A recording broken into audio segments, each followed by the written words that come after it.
हाँ जी दोस्तों, स्वागत है आपका हमारे चैनल पे। तो आज की इस वीडियो में हम इकोनॉमिक्स का चैप्टर 1 स्टार्ट करेंगे। बट उससे पहले हम जो है थोड़ा सा सिलेबस देख लेते हैं। अगर आपने सिलेबस ऑलरेडी पता है कि आपको सिलेबस क्या है, तो आप ये पार्ट स्किप कर सकते हैं एंड चैप्टर अपना स्टार्ट कर सकते हैं। तो क्लास 12 के अंदर आपका जो मार्क्स आता है, पूरा का पूरा पेपर कितने मार्क्स का आता है? 80 मार्क्स का आपका बोर्ड्स का एग्जाम आएगा। लेकिन होता कितने मार्क्स का है? टोटल आपका 100 मार्क्स में से आपको मार्क्स मिलते हैं। तो 20 मार्क्स का आपका प्रोजेक्ट होता है, जिसके अंदर आप प्रैक्टिकल फाइल बनाते हैं और वाइवा देते हैं। तो उन दोनों का आपका 20 मार्क्स लगता है। तो आपके पास यहाँ पर 12th क्लास में दो बुक्स देखने को मिलेंगी। एक है इंट्रोडक्शन या इंट्रोडक्टरी मैक्रो इकोनॉमिक्स या सिंपल लैंग्वेज में मैक्रो इकोनॉमिक्स, और दूसरा है इंडियन इकोनॉमिक डेवलपमेंट। तो ये आपको दो बुक आपको यहाँ पर देखने को मिलेंगी। जैसे आपका 11th क्लास में भी था। 11th क्लास में क्या था? Micro economics and statistics. तो यहाँ पर भी आपकी दो बुक्स हैं और दोनों बुक की वेटेज क्या है? सेम है, 40 मार्क्स एंड 40 मार्क्स। ठीक है जी। तो अगर यहाँ पर हम देखें तो यहाँ पर आपके यूनिट्स ये हैं। तो सबसे पहला जो यूनिट है नेशनल इनकम, वो आपका 10 मार्क्स का आएगा। मनी एंड बैंकिंग ये आपका 6 मार्क्स का आएगा। Determination of income and employment ये 12 मार्क्स का है। गवर्नमेंट बजट ये आपका 6 मार्क्स का है। बैलेंस ऑफ पेमेंट ये आपका 6 मार्क्स का। ठीक है। फिर यहीं पे इंडियन इकोनॉमी के अंदर क्या है? तो इंडियन इकोनॉमी के अंदर आपका जो पहला जो यूनिट है वो आपका 12 मार्क्स का है, और सेकंड यूनिट आपका 20 मार्क्स का, एंड थर्ड यूनिट आपका 8 मार्क्स का है। ठीक है। तो ये आपका जस्ट सिलेबस था। ओके। तो अब हम शुरू करते हैं। हमारा जो पहला चैप्टर है मैक्रो इकोनॉमिक्स का, that is introduction to macro economics. तो यहाँ पर हम सबसे पहले थोड़ा सा जानेंगे कि मैक्रो इकोनॉमिक्स होता क्या है, इसके अंदर हम क्या क्या पढ़ने वाले हैं। ठीक है। तो मैक्रो इकोनॉमिक्स का मतलब क्या है? मैक्रो इकोनॉमिक्स आपका जो वर्ड है वो कहाँ से ड्राइव हुआ है? एक ग्रीक वर्ड है मार्कोस, वहां से ये ड्राइव हुआ है। और मार्कोस का मतलब क्या होता है? लार्ज। ठीक है। अब macro economics and micro economics दोनों क्या है? एक दूसरे पर इंटरडिपेंडेंट है। जैसे तेरे बिना हम अधूरे सनम, वो वाली बात है। तो ये दोनों क्या है? एक दूसरे पर डिपेंडेंट है। ठीक है। Micro economics and macro economics. Micro में आप क्या देखते थे? माइक्रो इकोनॉमिक्स के अंदर आप इंडिविजुअल के बारे में आपने पढ़ा पूरा का पूरा। बट यहाँ पर क्या है? एग्रीगेट, पूरी की पूरी इकोनॉमी के बारे में पढ़ेंगे। तो जब तक आप इंडिविजुअल के बारे में नहीं पढ़ेंगे, तब तक आप पूरी की पूरी इकोनॉमी के बारे में कैसे पढ़ सकते हैं? एग्रीगेट इकोनॉमी, एग्रीगेट के बारे में कैसे पढ़ सकते हैं? फॉर एग्जाम्पल के लिए आपको क्या करना है? जनगणना लेना है, सेंसस कलेक्ट करना है। तो सेंसस कलेक्ट करने के लिए आप एक एक व्यक्ति के घर में जाकर डेटा कलेक्ट करेंगे ना, कि हाँ, कि कितना है, कितने लोग रहते हैं इस घर में, कितने नहीं है। तब तो आप पूरे के पूरे इकोनॉमी की पॉपुलेशन बता सकते हैं कि इतनी पॉपुलेशन है। तो उसके लिए क्या किया? मैक्रो इकोनॉमिक्स जो है माइक्रो इकोनॉमिक्स के ऊपर डिपेंडेंट है, क्योंकि मैक्रो इकोनॉमिक्स इंडिविजुअल या माइक्रो इकोनॉमिक्स के बिना नहीं हो सकता। तो ये दोनों एक दूसरे पर डिपेंडेंट है। ठीक है। माइक्रो की अगर हम बात करें, तो माइक्रो को बोले तो माइक्रो के अंदर एक ट्री के बारे में आप जानते हैं, सिर्फ पेड़ के बारे में पढ़ रहे हैं। लेकिन मैक्रो के अंदर आप पूरे के पूरे जंगल के बारे में पढ़ते हैं। तो ये जस्ट एज अ एग्जाम्पल या एज अ एनालॉजी आपको बताया गया है कि माइक्रो क्या है? ट्री के बराबर है, ट्री के बारे में पढ़ते हैं। और मैक्रो के अंदर क्या है? आप पूरी के पूरे जंगल के बारे में पढ़ाई करते हैं। ठीक है। अगला टॉपिक हमारा क्या है? That is difference between micro and macro economics. तो ये उतना ज्यादा रिलेवेंट नहीं है 12th क्लास में। 11th क्लास में आपका रिलेवेंट टॉपिक है ये, बट 12th क्लास में उतना ज्यादा रिलेवेंट नहीं है। ठीक है। तो यहाँ पर माइक्रो का मतलब, सिर्फ अगर मीनिंग की बात करें, माइक्रो का मतलब क्या होता है? ये डील करता है इंडिविजुअल यूनिट के साथ। किसके साथ डील करता है? इंडिविजुअल यूनिट के साथ। एंड मैक्रो इकोनॉमिक्स पूरी की पूरी इकोनॉमी के साथ डील करता है। ठीक है जी। तो यहाँ पर आप माइक्रो का आई का मतलब इंडिविजुअल, एंड मैक्रो ए का मतलब एग्रीगेट। ओके। अब मान लो कोई भी प्रॉब्लम आ रही है इकोनॉमी के अंदर, तो अगर कोई भी प्रॉब्लम आ रही है इकोनॉमी के अंदर, तो माइक्रो इकोनॉमी के अंदर कोई भी प्रॉब्लम आती है, तो उसको हम कैसे सॉल्व करते हैं? इंडिविजुअल डिमांड एंड इंडिविजुअल के सप्लाई की हेल्प से। उस टूल का हम यूज करते हैं। लेकिन अगर मैक्रो इकोनॉमिक्स के अंदर आपको कोई भी प्रॉब्लम आ रही है, तो उसको हम कैसे सॉल्व करते हैं, aggregate demand and aggregate supply के थ्रू। ठीक है जी। इस माइक्रो इकोनॉमिक्स का दूसरा नाम क्या है, घर पे तो आप इसको बुलाते हैं माइक्रो इकोनॉमिक्स, बट स्कूल में इसका नाम क्या है, price theory. And macro economics का नाम क्या है, इनकम एंड एम्प्लॉयमेंट थ्योरी। ठीक है जी।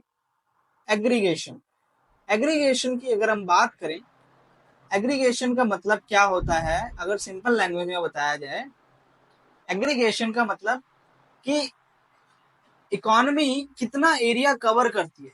तो माइक्रो इकोनॉमिक्स क्या है, लिमिटेड एरिया कवर करती है, क्योंकि वहां पर आप सिर्फ किसके बारे में स्टडी कर रहे हैं, इंडिविजुअल के बारे में स्टडी कर रहे हैं। लेकिन मैक्रो इकोनॉमिक्स आपका पूरी की पूरी इकोनॉमी के बारे में स्टडी करती है। तो यहाँ पर हाईएस्ट डिग्री ऑफ एग्रीगेशन आपको देखने को मिलता है। एग्जाम्पल के लिए यहाँ पर अगर हम देखें, माइक्रो इकोनॉमिक्स का एग्जाम्पल क्या है, इंडिविजुअल की इनकम और इंडिविजुअल का आउटपुट। तो यहाँ पर क्या है, national income and national output, की नेशनल इनकम क्या है और नेशनल में कितना उत्पाद हो रहा है, कितना प्रोडक्शन हो रहा है। आउटपुट का मतलब क्या होता है, प्रोडक्शन। ठीक है, तो यहाँ पर हम ये देखते हैं। तो अब हम अगर नेक्स्ट टॉपिक हमारा डिस्कस करें, that is what, scope of macro economics. Macro economics के क्या क्या स्कोप्स हैं। स्कोप्स की अगर हम बात करें कि मैक्रो इकोनॉमिक्स अगर आप पढ़ेंगे तो आप क्या क्या चीजें समझ सकते हैं, क्या क्या चीजें देख सकते हैं, क्या स्कोप है। जैसे फॉर एग्जाम्पल के लिए आप कॉमर्स पढ़ते हैं तो आपका स्कोप क्या है, आप सीए कर सकते हैं, सीएस कर सकते हैं, प्रोफेशनल कोर्सेज कर सकते हैं, आप बीकॉम कर सकते हैं। तो these are scope of commerce. वैसे ही मैक्रो इकोनॉमिक्स के क्या होते हैं, स्कोप। तो स्कोप क्या है, आप अगर मैक्रो इकोनॉमिक्स पढ़ेंगे तो वो हम इसमें डिस्कस करते हैं। तो जो स्कोप है वो बेसिकली आपके फर्दर आने वाले चैप्टर्स ही हैं। तो सबसे पहला स्कोप क्या है यहाँ पर, estimation of national income and related aggregate. तो मैक्रो इकोनॉमिक्स के अंदर आप क्या करते हैं, नेशनल इनकम के बारे में पढ़ते हैं। किसके बारे में पढ़ते हैं, नेशनल इनकम के बारे में आप यहाँ पर पढ़ते हैं कि नेशनल इनकम क्या है, उसकी डेफिनेशन देखते हैं। नेशनल इनकम की डेफिनेशन क्या है, नेशनल इनकम को निकालते कैसे हैं। नेशनल इनकम, अभी आप अगला चैप्टर जब नेशनल इनकम यूनिट पढ़ेंगे तो उसके अंदर आप नेशनल इनकम के अलग अलग फॉर्मूले पढ़ेंगे, है ना। फिर क्या है कि अलग अलग एग्रीगेट नेशनल इनकम के हम डिस्कस करेंगे। तो ये आप जो अगला चैप्टर स्कोप मैंने बताया कि अगर आप मैक्रो इकोनॉमिक्स पढ़ रहे हैं तो आप नेशनल इनकम के बारे में जान पाएंगे एंड उसके एग्रीगेट के बारे में जान पाएंगे। एग्रीगेट जैसे कि जीडीपी, ग्रॉस डोमेस्टिक प्रोडक्ट क्या होता है, नेट डोमेस्टिक प्रोडक्ट क्या होता है। तो यहाँ पर आपको ये जानने को मिलेगा। पहला स्कोप क्या है, नेशनल इनकम के बारे में हम जानते हैं एंड उसके एग्रीगेट के बारे में जान पाते हैं मैक्रो इकोनॉमिक्स जब हम पढ़ते हैं तो। ओके, दूसरा स्कोप देखिए, दूसरा स्कोप क्या है आपका, थ्योरी ऑफ एम्प्लॉयमेंट। तो जब आप मैक्रो इकोनॉमिक्स पढ़ते हैं तो आप समझ पाते हैं कि क्या रीजन है अनएम्प्लॉयमेंट होने का एंड एम्प्लॉयमेंट कैसे कैसे हम कर सकते हैं। अगर एम्प्लॉयमेंट है तो वो कैसे हो रहा है, और अनएम्प्लॉयमेंट है तो उसको हम कैसे सॉल्व कर सकते हैं। एम्प्लॉयमेंट लोगों को रोजगार दे सकते हैं। तो यहाँ पर आप ये डिस्कस करेंगे, ठीक है, ये पढ़ेंगे थ्योरी ऑफ एम्प्लॉयमेंट के अंदर। तो यहाँ पर एक किनीसियन भाई साहब हैं, इनकी थ्योरी आप देखेंगे, ठीक है, तो जो कि बताएंगे कि क्या होता है क्या नहीं होता है, अनएम्प्लॉयमेंट को आप कैसे सॉल्व कर सकते। ओके, अगला स्कोप क्या है, थ्योरी ऑफ मनी। तो theory of money is your second unit. तो सेकंड यूनिट में आप क्या देखेंगे, मनी, मनी इवॉल्व कैसे हुआ, ठीक है, मनी सप्लाई कैसे होता है, जिसे क्रेडिट क्रिएशन भी कहते हैं। अब आप लोगों को नहीं पता होगा कि जो बैंक्स हैं वो कैसे मनी अर्न करते हैं, जो आरबीआई है वो कैसे मनी को सप्लाई करता है, कैसे वो रेगुलेट करता है, आरबीआई का क्या रोल है इकोनॉमी के अंदर, वो सारी की सारी चीजें आप यहाँ पर देखेंगे। ठीक है, ओके, अगला स्कोप क्या है आपका, theory of general price level, inflationary and deflationary gap. तो देखो, इन्फ्लेशन का मतलब क्या होता है, महंगाई, एंड डिफ्लेशन का मतलब क्या होता है, घट, कोई चीज घट जाती है तो उसको कहते हैं डिफ्लेशन, डिफ्लेशन। तो यहाँ पर आप ये भी देखेंगे, जो बजट आपका चैप्टर है तो वहां पर आप इन्फ्लेशन एंड डिफ्लेशन के बारे में पढ़ेंगे कि कैसे होता है, इन्फ्लेशन होने का कारण क्या है, डिफ्लेशन होने का कारण क्या है। और एक कॉन्सेप्ट आपका आएगा इन्फ्लेशनरी गैप, डिफ्लेशनरी गैप। तो ये भी आप वहां पर डिस्कस करेंगे और वहां पर पढ़ेंगे। तो इससे आप क्या देख पा रहे हैं, इन्फ्लेशन के बारे में समझ पा रहे हैं, है ना, मैक्रो इकोनॉमिक्स पढ़ के डिफ्लेशन के बारे में आप समझ पा रहे हैं। ओके, और क्या रोल है गवर्नमेंट बजट, कि भाई गवर्नमेंट का रोल क्या है, गवर्नमेंट बजट का रोल क्या है।